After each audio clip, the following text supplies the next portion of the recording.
చివరకు మనిద్దరమే ఉంటాం. కూతుళ్ళు తమ ఇండ్లకు వెళ్ళిపోతారు. కొడుకులు తమ కుటుంబాల్లో నిమగ్నమైపోతారు.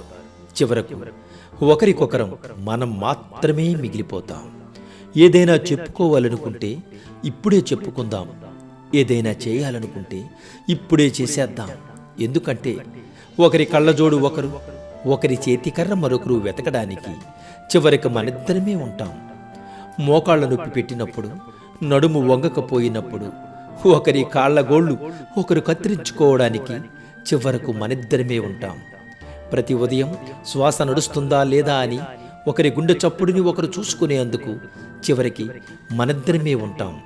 విడిపోవాల్సి వచ్చినప్పుడు ధైర్యంగా ఉండు అని చెప్పడానికి చివరికి మనిద్దరమే ఉంటాం. చివరకు మనిద్దరమే ఉంటాం. చివరకు మనిద్దరమే ఉంటాం.